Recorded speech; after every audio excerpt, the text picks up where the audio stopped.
Hey, let's get into it. Um, Gold doesn't come out of the ground looking like jewelry. It has to first be mined and kind of broken loose from the rock.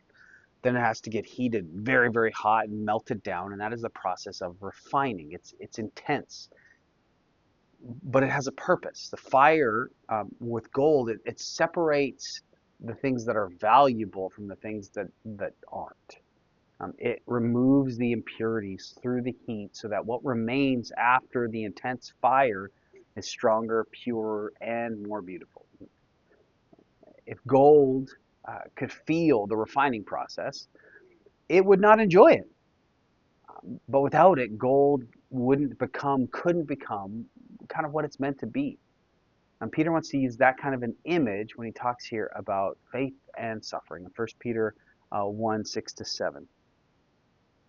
In this you rejoice, though now for a little while, if necessary, you have been grieved by various trials, so that the tested genuineness of your faith, more precious than gold that perishes, though it is tested by fire, may be found to result in praise and glory and honor at the revelation of Jesus Christ.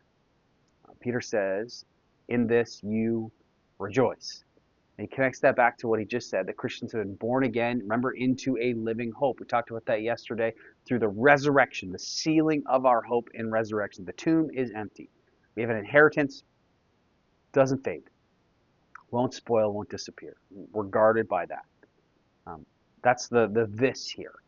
Peter's not saying we rejoice because life is easy. He's saying we rejoice because our hope is secure. Our hope is not baseless. Then he says, though now for a little while you've been grieved by various trials.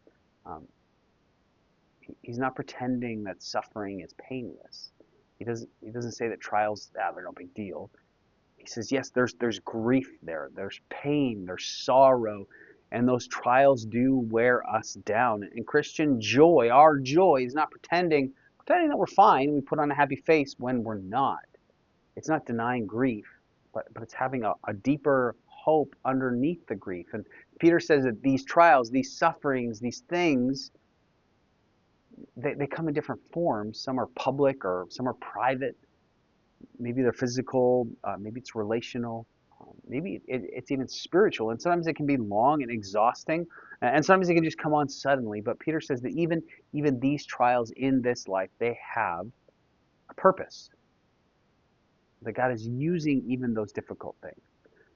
They test the genuineness of our faith. Like gold being refined by the fire, trial in our lives reveals what's real. It exposes the things that we're leaning on. Trials kind of maybe can expose false idols and comforts.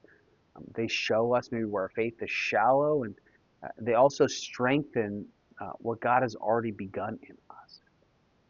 Peter says that genuine faith is more precious than gold. Gold obviously is valuable, but even that won't last forever.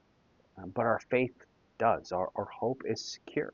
That means that God may be doing something deeper through your suffering than you can see right now. Doesn't make it easy. Doesn't make the grief disappear.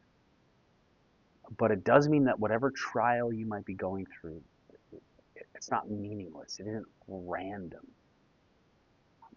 God the Father uses those things to refine our faith, to form more of His likeness in us.